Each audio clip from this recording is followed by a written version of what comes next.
in this recording, you can just turn off your camera. And yeah, with that, I'm gonna pass it over to you, Joy. Thank you so much, Lucy. Hi, everybody. Happy New Year. A little guy named Bob. He's flexible and adaptable. If you were here in my last session, you can put it in the chat box. But watch how fast he bounces back from adversity. Boom.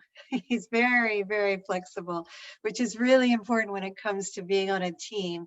So my wish is that 2021 is tremendously safe and happy, and we can finally get outside. And I know we're off to a rocky start, but we're going to get there. So the critical time is now to do some team building that gets results. So I'm going to share with you what I call golden nuggets. They're useful and immediately applicable techniques and strategies on how to successfully be a part of a team, participate in a team, and also manage and lead a team. Also, just as an FYI, in March, I'm going to be speaking about how to give positive feedback and corrective feedback to your teams. So you may want to make a note of our March engagement. I think it's on the 17th, and that's St. Patrick's Day, so you have to wear green if you want. So team building that gets results.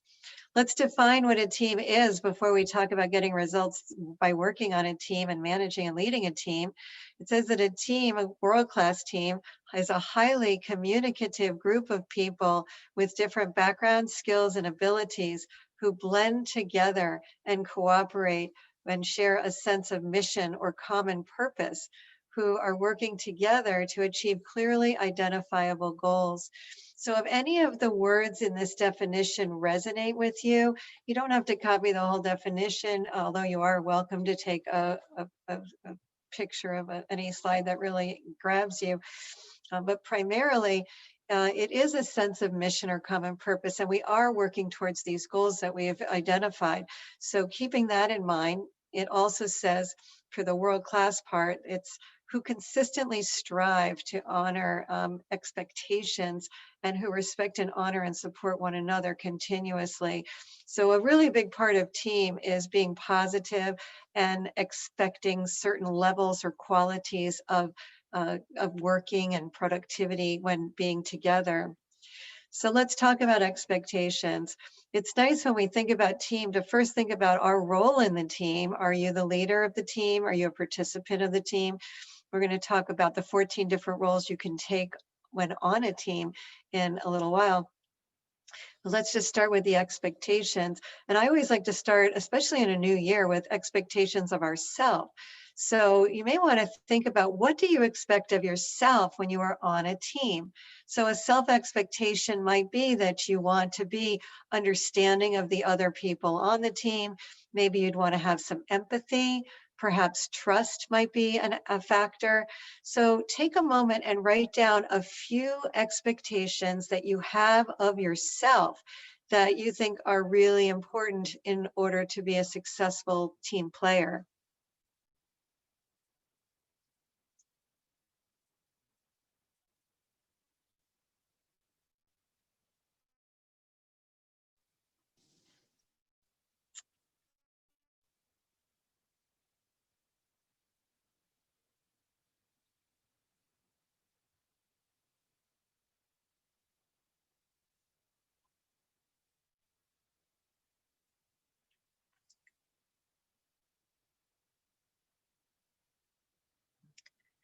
And once you write down a few elements of what you expect of yourself to be a good team player, you may want to also write down what you mean by that.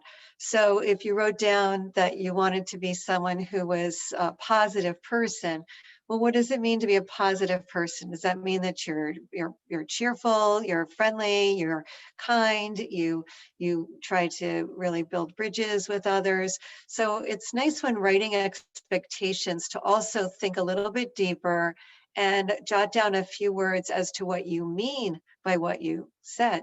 Maybe you wrote down an expectation of yourself as to be trustworthy. And so what do we mean by that? For trustworthy, do we mean that you keep your promises? Trustworthy means people can count on you, things of that sort, so that it's very clear because words are ambiguous and they can mean all kinds of different things.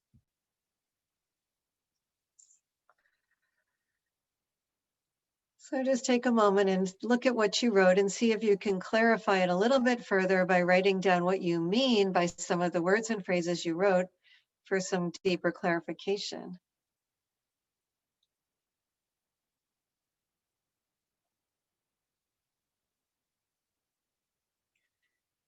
And then as we do our self-assessment, it's always nice to think about, what do you have as attributes for a team that you would like to keep? And what would you like to change about the way you work with a team? So maybe you want to keep the fact that you're very organized, that you're punctual, that you're respectful of other people. Those would be examples of things that you would want to keep. Organized, respectful of others. You're someone who people can go to and feel comfortable. You're not intimidating. You're welcoming. Those are some characteristics that would be great to keep. Of course, like I said, punctuality is also another keeper. And then you want to think about what you would like to change about the way that you work with a team. For instance, some people like to change their impatience. They just feel like they are very impatient when they're on a team, or they feel like they don't really know if they can trust all the members of the team. So maybe they might be a bit suspicious, or maybe they just want to change the way that they present themselves, continuously upping the scale of professionalism. And because sometimes when we work on a team, we get really familiar with one another and used to working with each other. And then we kind of don't really follow the same professional guidelines that we have when we were just meeting people or starting to know them and work with them. And so you're writing down expectations you have of yourself, because this is what sets the standard for success. And I love that phrase, setting the standard for success. So we can't talk about teams and how to be good on teams and have success with teams if we don't start with expectations, which is setting the standards for success. So then finally, you want to jot down a few expectations that you have of the team. What do you expect of the team? Do you expect us to work together harmoniously? Do you expect us to reach goals in a timely manner? Do you expect us to innovate, be creative, think outside the box? What are you expecting of the team? And that's a very important part of this session, is really a self-analysis. Where are we? Let's take a look by writing some of these ideas down.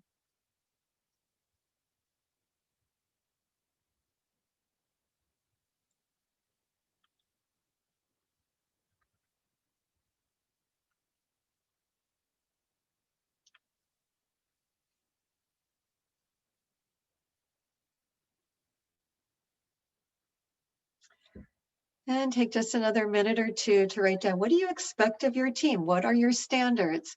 Do you expect us to get along? Do you expect us to try to understand each other, because we are all very different, but we expect us to work as a unified front regardless of our differences? You expect us to not hold grudges or to be more understanding when things don't go the way we expect them to. Those are just a few examples.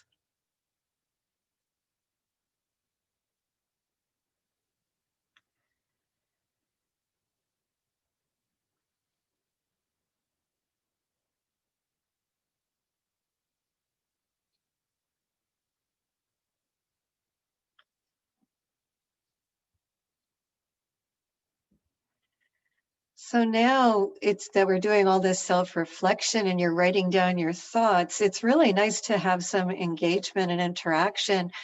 And I was wondering if anyone on this Zoom would like to participate by maybe doing it on unmuting and just mentioning what your expectations are that you find are necessary to be a good team member, team player, team leader.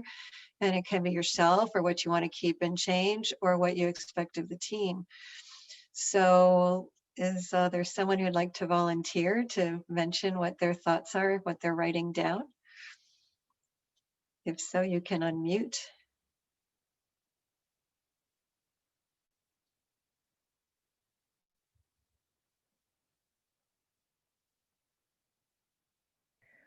I can share, Joy, if you want. Yes, thank you. Would love it. Okay, so I don't have a team per se. I kind of work with people who volunteer to work with me. Yeah, so they're not my employees. Okay. So I put as a self expectation to be authentic, It's and good. I don't know if you want me to elaborate or did you? Yes. Yeah. So to be authentic in in my communication with them. If I don't like something, I say so. If I have certain expectations and they have not been met, I say so authentically. I don't kind of hold information away from them. Yeah, I'm Yes. really upfront. Good. And then I've got the typical stuff to be trustworthy, to kind of do what I preach, right? Yes. So I am a good example for them, to be respectful, to be a great listener, all the typical stuff, I think. Yes. When it comes to expectations from this group, Yes. uh, well, my expectation is always that we can really rely on each other and we can trust each other. Mhm. And whatever is set in a group stays in the group. So Yes. we retain a certain amount of confidentiality. Mhm. Um, yeah, that's Those kind are very good. I like the authenticity because a lot of times when we are on a team, sometimes people don't say what they mean, or they assume that you know what they want. And then when you don't give it to them, then it's very frustrating for everyone involved. That's a very nice list. Thank you for participating. Um, and is there anyone else we have time for one more. If there's someone who wants to add to what was mentioned, please feel free to unmute. Be happy to see that, get that information. I'll be happy to pitch in as Thank you. well. So in my team, I welcome clarity of purpose, Yes. understanding why we are together in the first place. Hmm. Clarity of roles, clarity of processes, clarity of the sphere of influences of each of us and where we have overlaps and how we can create value through those overlaps.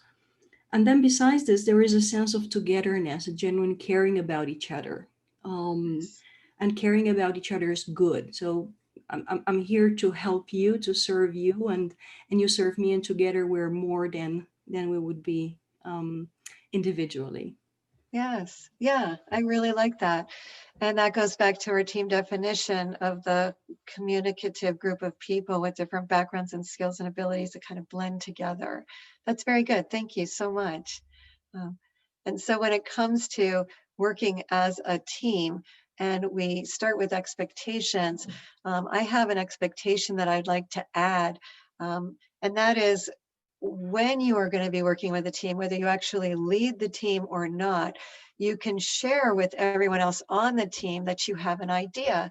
And the idea is from a webinar that you just attended. That would be this one. And you can say, I was just attending a webinar from someone in the States, and they were talking about top producing teams and those who have the best performance, the best success. And she was saying that it's really nice to understand really the expectations we all have when working with the team.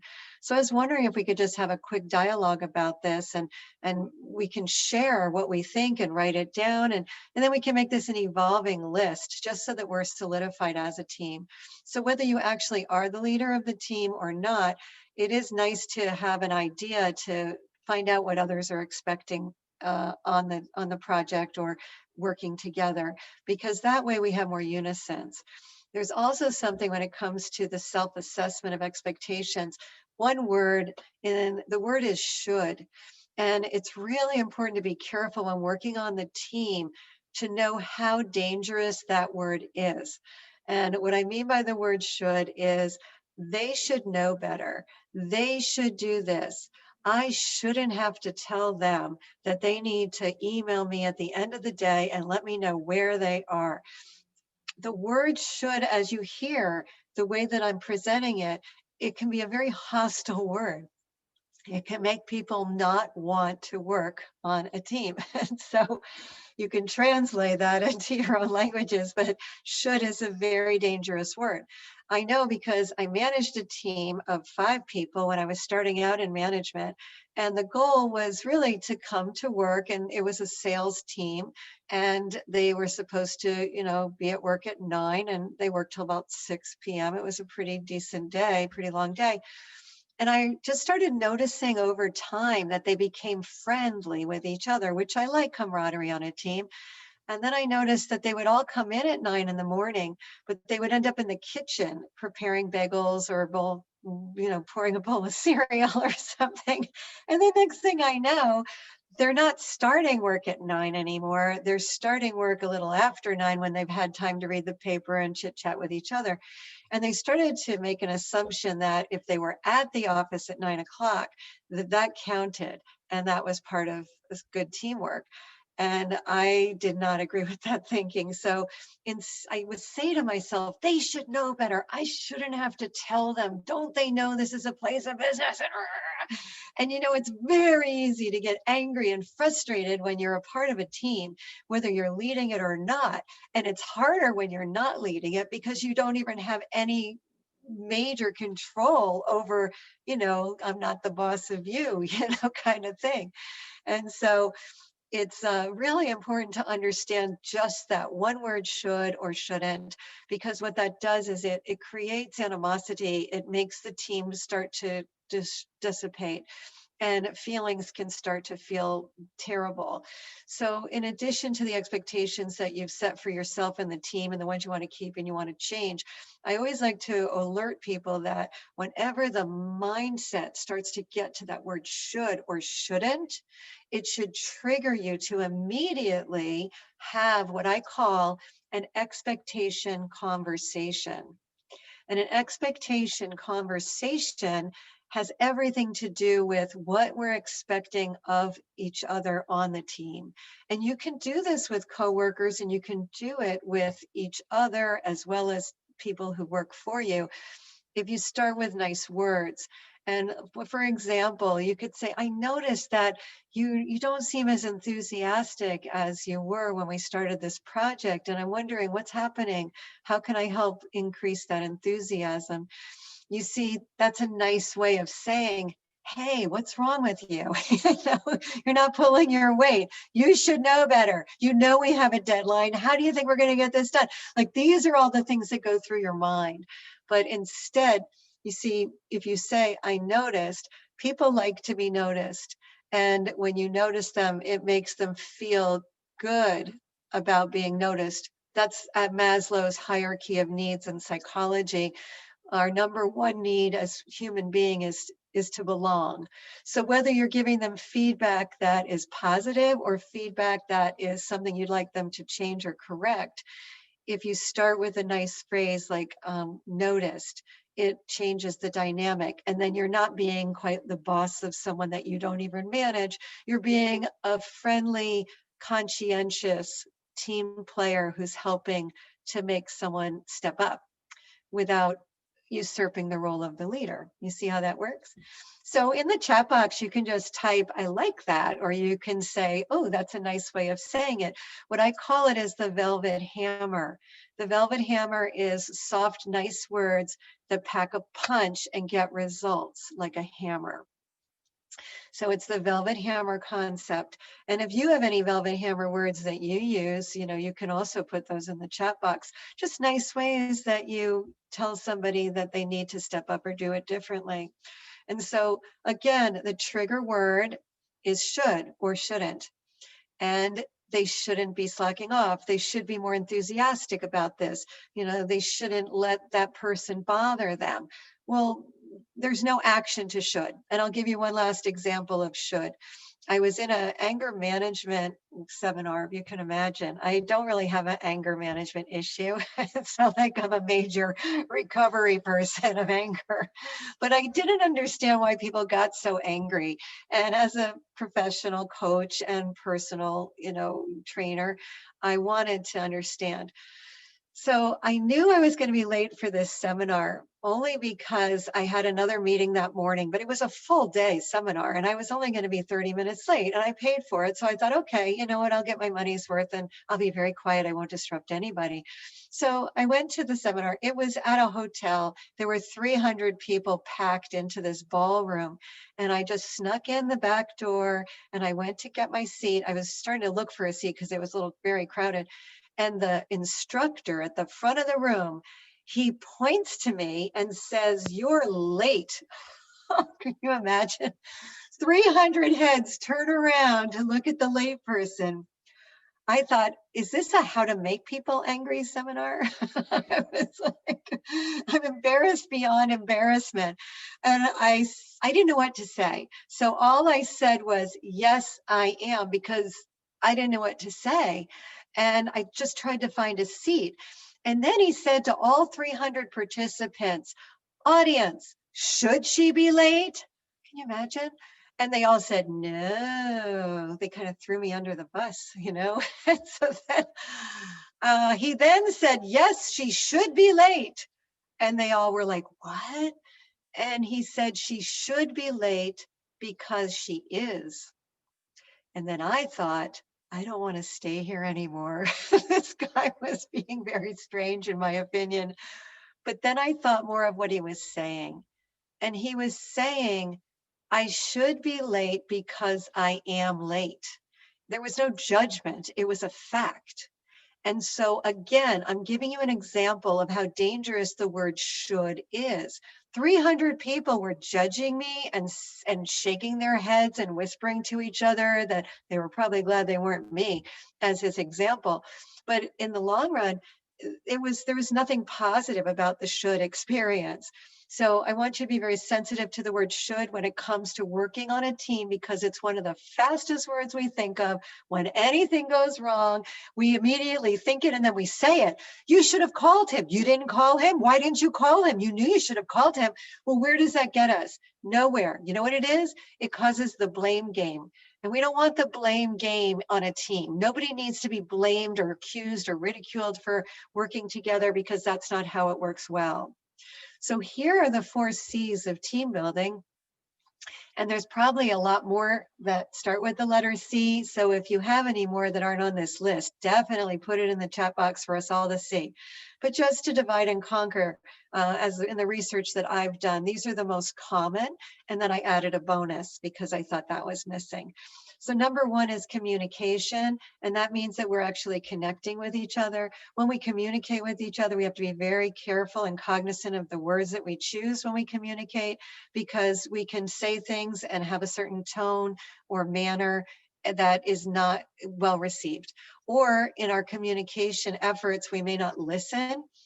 And if we don't listen carefully, we're going to not hear it properly. And we're going to make assumptions or make mistakes that will push back our success and push us away from our goals in a way that would be detrimental to our productivity.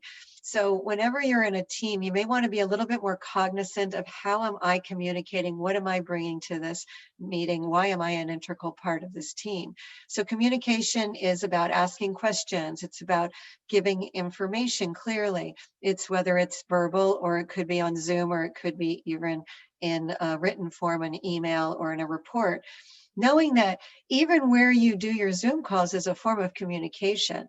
You know, if you're doing Zoom calls in front of a window and people are walking back and forth, or you see cars going back and forth, it becomes distracting and it interferes with the communication.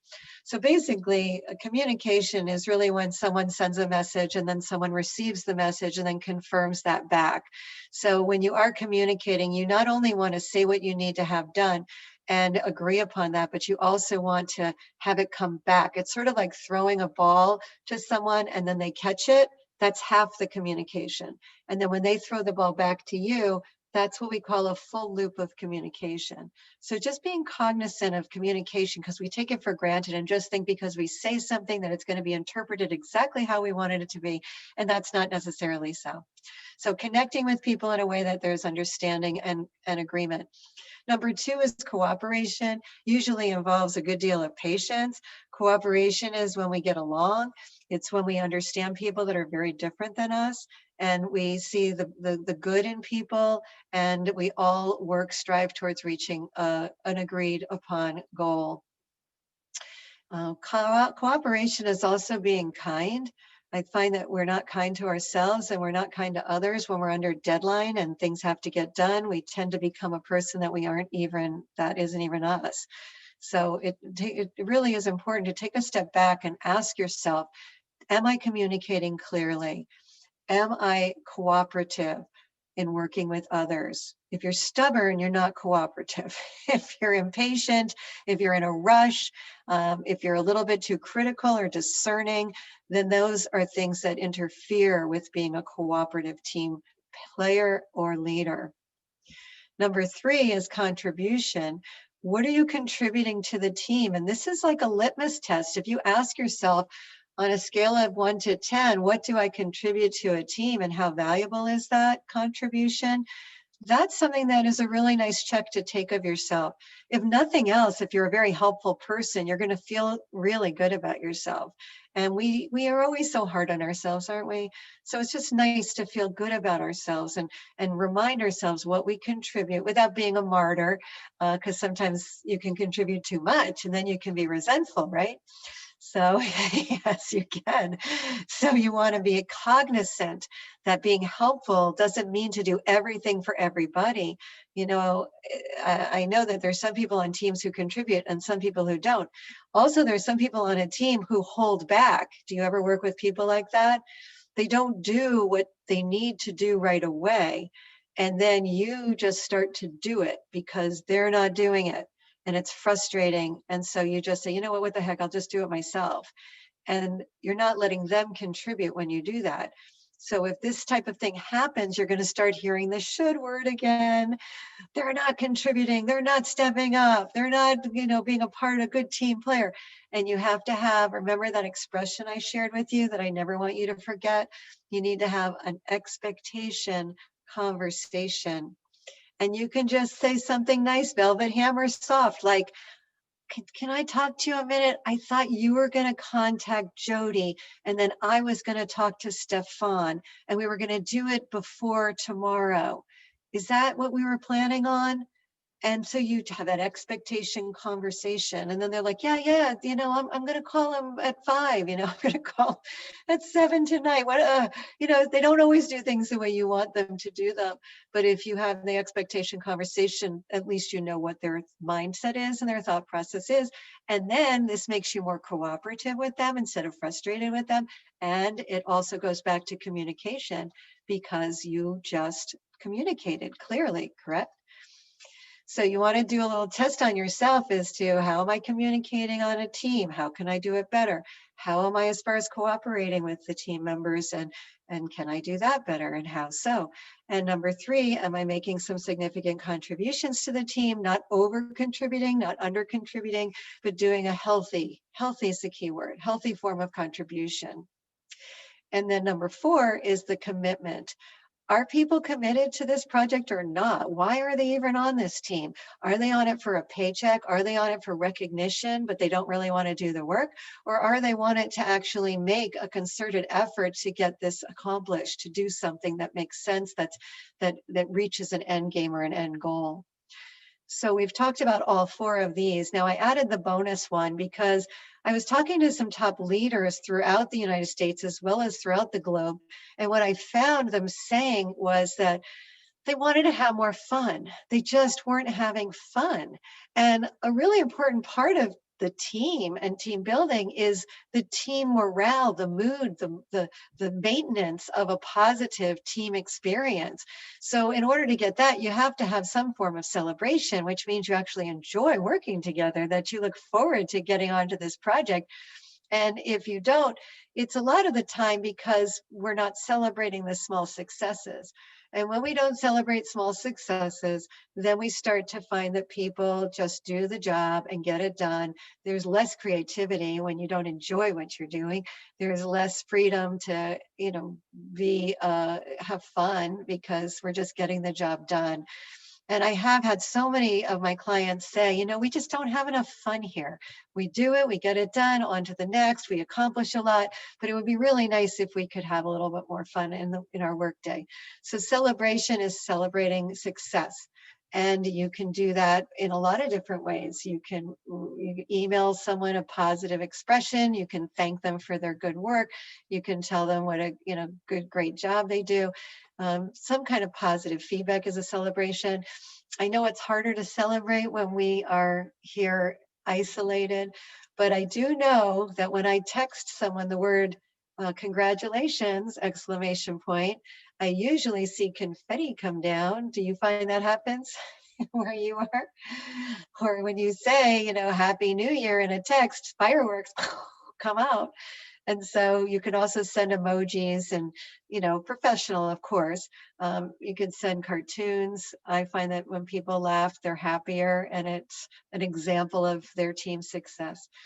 So I've given you the 4 common core C's of team building. And I've given you a 5th, which is a bonus. What you need to do is put in the chat box what you would like to see improved in your world. Do you personally want to be a better communicator, cooperator, contributor, or committed person on the team? Because there's always room for improvement. Or maybe you want to do the bonus, which is celebrating and enjoying. So I'm going to take a peek at the chat box. Sometimes when I go to the chat box, what it does is it freezes my slides. So I'm hoping that that doesn't happen. And if it does, I will deal with that. Okay, so here are some of your comments, and I appreciate that. I like the Happy New Year. That's a good start. Yes, and to be flexible and adaptable. That's what Bob's all about. Okay, so you can put a few things that you want to be better at. More celebration, I love it. And with the exclamation point, I think that is really good. Some people don't take enough time to celebrate, and the reason why is because they don't feel it's professional. But it's actually really important to do the celebration. So we will continue on. And you can know that it's like a self-analysis. What do you personally want to improve based on this? And if you did write celebration, take a moment and think, how would you go about celebrating? What would you do? Would you have you could have a party. I mean, some of my clients are having virtual parties. They're actually saying for 15 minutes at 3 o'clock this afternoon, come to the virtual party. And that's just another way of doing it. And of course, if you were in my last webinar, you would know how important it is to be flexible and adaptable, like friend Bob. He's flexible and adaptable, And that makes all the difference, truly. So according to Fortune magazine, just as a reminder, you need 2 characteristics to even be employed in this millennium. And those characteristics are flexibility and adaptability. If you're rigid, you break. And what good is it to be broken? So you want to be flexible and adaptable, like Bob. His name is Bob, but he spells it backwards. It's a joke. B-O-B, B-O-B, because he's so flexible and adaptable. There's a bridge in the United States, and it's called the Verrazano Bridge, and it connects Staten Island to New Jersey. And I was on the Verrazano Bridge not too long ago, probably about a year or so ago, and I noticed that it was moving. It was really shaking, and it scared me. And I told the person that I was with, I said, this bridge is moving, right? And he said, yeah, of course it is. And I said, well, it's kind of scaring me. And he said, well, it shouldn't. And I said, why not? And he said, because if this bridge didn't sway with the wind, it would actually be so rigid that it would crumble and fall into the water below. And I thought, wow, you need that kind of flexibility and adaptability, because if you're rigid, you break. And what good is it to be broken? And when you break, relationships break. And there's no place for that on a team. So as a mantra, if you just tell yourself when anything goes wrong, you just say, it's okay because I'm flexible and adaptable. All is well. And if we continue on, one way to make everything work out all right is to do the 4-4-6. And the 4-4-6 is a breathing technique where you inhale for 4 seconds, you hold it for 4 seconds, and you exhale to 6. So I'll count and you breathe. Here we go. Inhale. 1, 2, 3, 4. Hold it. 1, 2, 3, 4. And exhale. 1, 2, 3, 4, 5, 6. And repeat. Inhale. 1, 2, 3, 4. Hold it. 1, 2, 3, 4. And exhale. 1, 2, 3, 4, 5, 6. And then you take a moment and you ask yourself a question. So this is a trilogy of relaxation. It's a tool to help you to cope with any frustration you might have in working with a team, because there is a lot of frustration in working with a team. So you inhale, hold it, exhale. That's called the 4-4-6 breathing method because of the seconds that we count. But then once you've done the 4-4-6, you want to take a moment, still silence, and then ask yourself a question. What's the priority? Who do I need to contact? What do I need to say to this team member to get them more motivated, or to congratulate them, or to celebrate the success that we've just had? So the trilogy is to take a breath, take a moment, and ask a question. And that will give you the tolerance necessary to work on teams that can sometimes be challenging, because not everybody is going to be a team player. And there are a lot of people that would never attend a seminar on how to better their team building skills. They just want to get on and get it done and get over it and move on to the next. And those people have every right to be on the team because they're probably talented, but their interpersonal skills might need a little bit of adjustment. And so you can have an expectation conversation with them, or you can just with yourself have the wherewithal by doing this trilogy, which is to take a moment, first take a breath, take a moment, and then ask yourself a question about what's happening. The last time I spoke, I believe we did discuss the change chart. I just wanted to bring it up for reference. When you're on a team, you have to be aware of how to keep this forefront of your mind. If you weren't here, I'll just explain the chart and then we're going to move on. But I thought it was useful when you're on a team. I didn't want to just give it to you and move on, especially if you weren't at that session. But in the blue empty box, you just say without. So in the vision column, you say without vision. And then you go to the right and you see the word confusion. So without vision, you get confusion. And without skills, you get anxiety. And without incentive, you get complacency. And without resources, you get frustration. And without action plan, you get mediocrity. So if you have vision, skills, incentive, resources, and action plan, then you have positive change. But we don't have all of those nice parts of the change aligning all at once. So these are the things that can go wrong. So if you read the chart from right to left, it's quite powerful. If you or anyone on your team is feeling confused, we must revisit the vision of what we're here to do, the big picture. If you or anyone on your team is feeling anxiety, they need assistance with the skills that are preventing them or blocking them from achieving the goal. And again, with complacency, it's all about incentive. What's their reason for doing this? Maybe they've lost sight of that. So they're not being as good a team player. And of course, frustration comes when you don't have resources, but resources isn't just one thing, it's a lot of things. It can be people, time, money, ideas, lots of different things can be resources if you're resourceful. And then if you don't want your team to experience mediocrity, which is just being kind of subpar and not really getting where you want to go, you have to have a very clear action plan that everybody can see.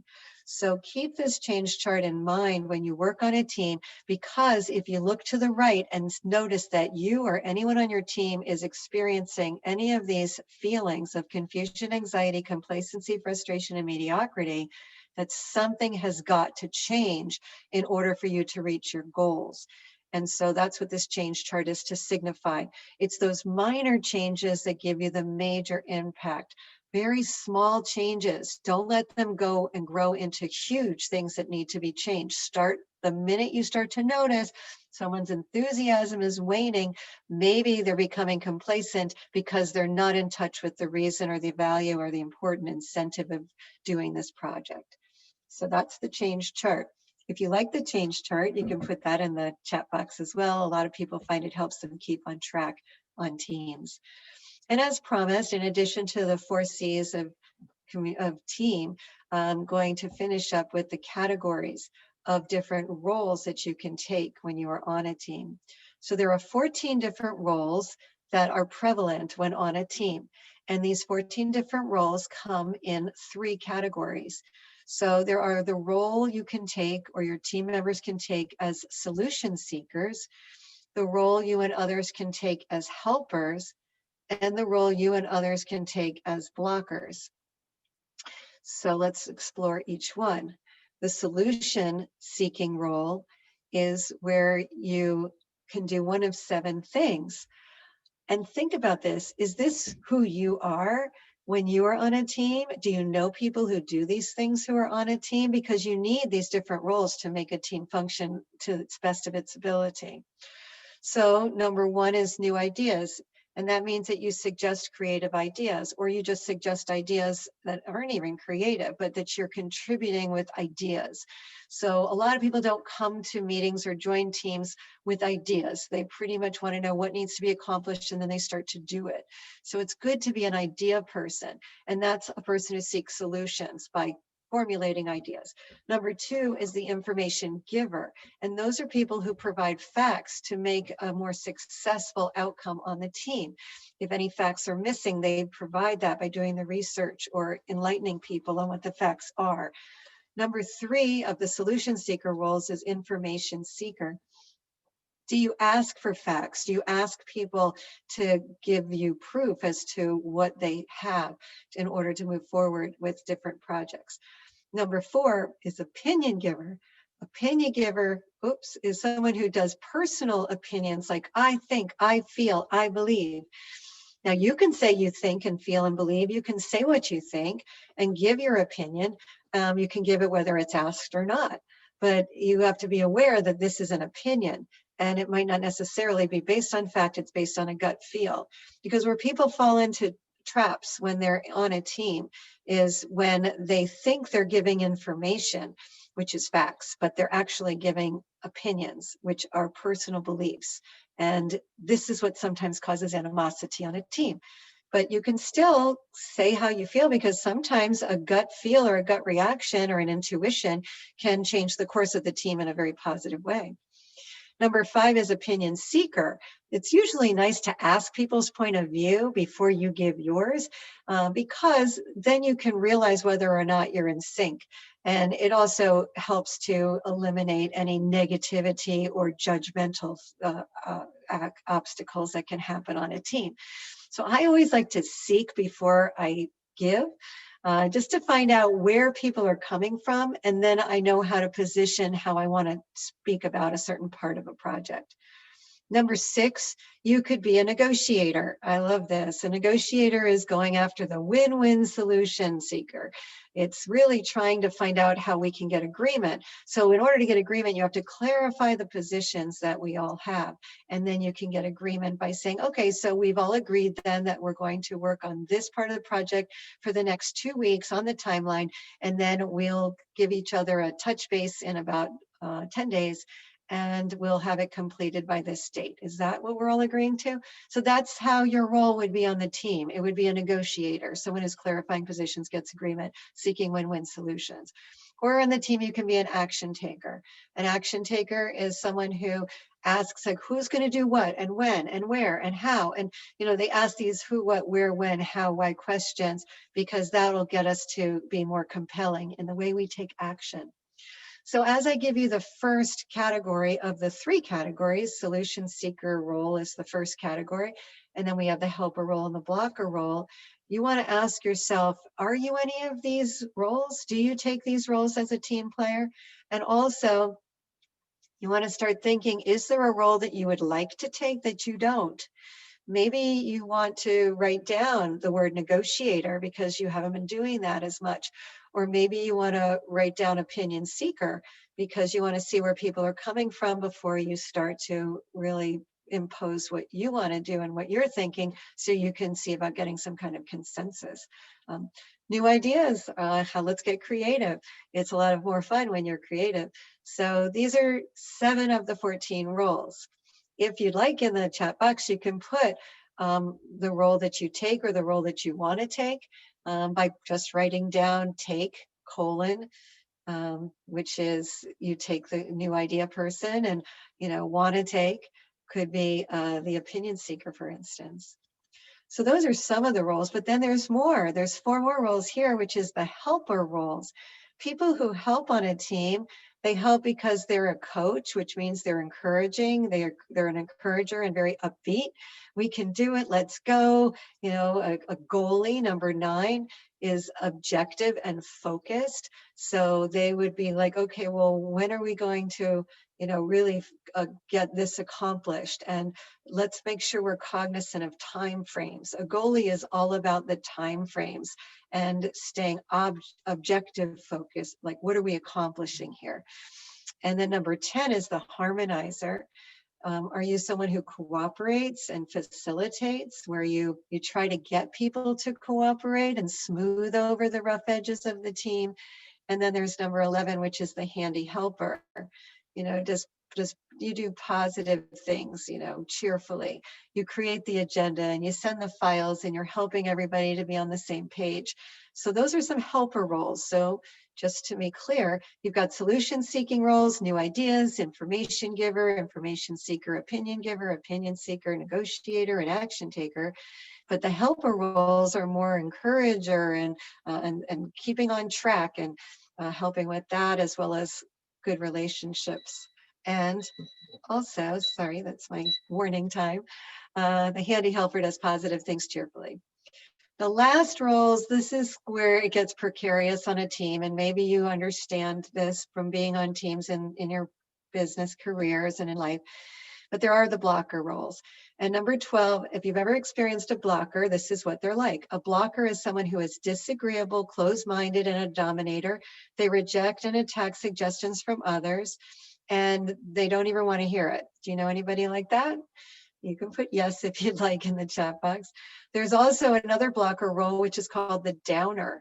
The downer is the overall voice of doom. And there are downers on some teams. So sometimes there's at least one, and they lower the morale. They say, that'll never work. They have a mentality that we've done that, and why are you mentioning it? And they just bring the whole team down. Do you know people like this?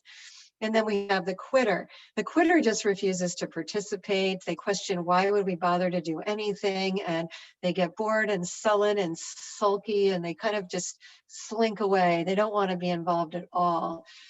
So a blocker role is not necessarily a good role.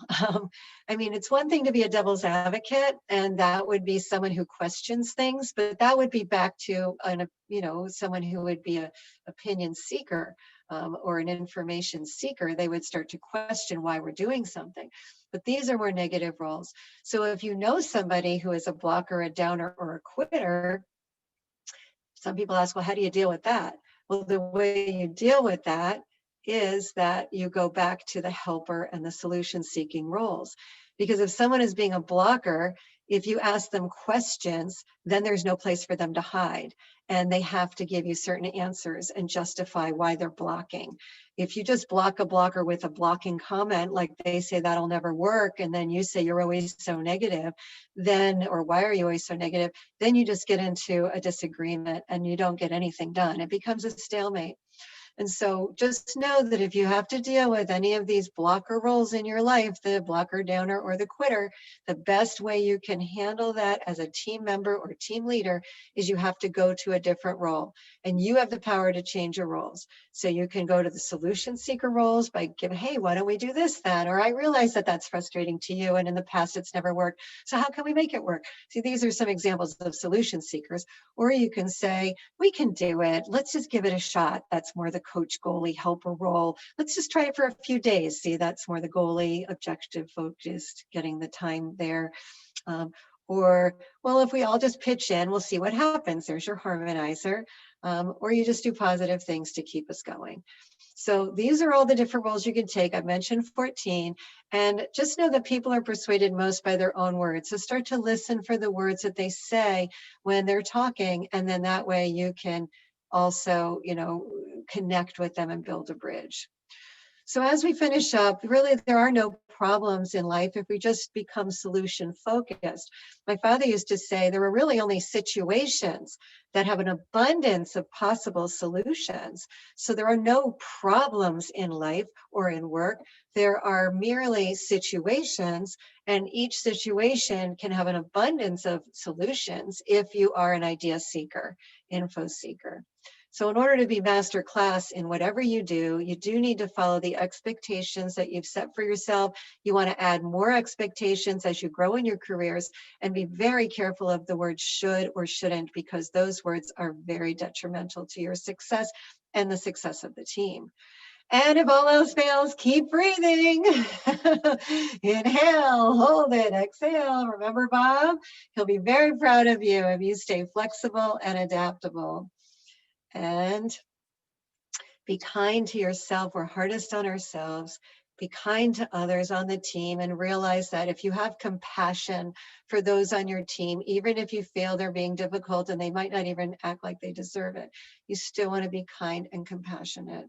So think as we finish this up, what's your mission? You just dedicated about an hour to learning about how to be a better team player and how to lead a team more effectively, either now as a leader or in the future as you emerge as a leader.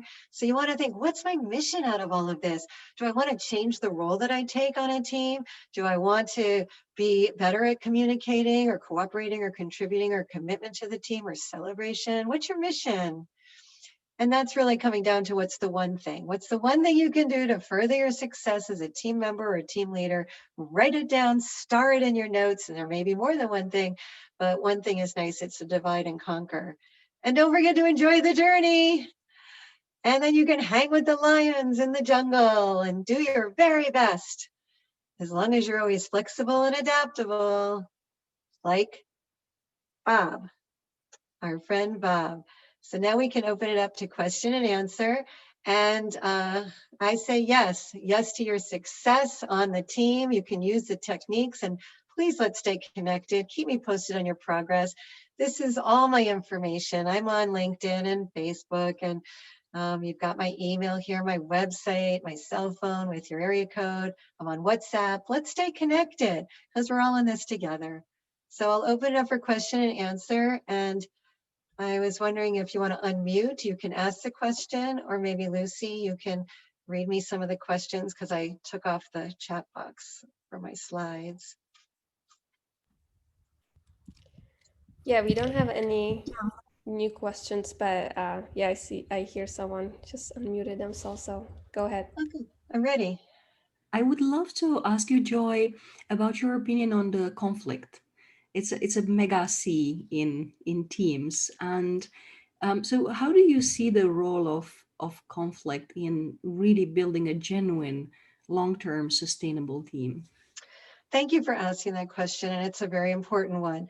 One of the 4 C's could be conflict, but we don't put it on there because a lot of times people have this conflict avoidance, conflict adverse personality, and they don't want to deal with the conflict. And then the problem is it grows and it gets worse because anything you ignore gets worse.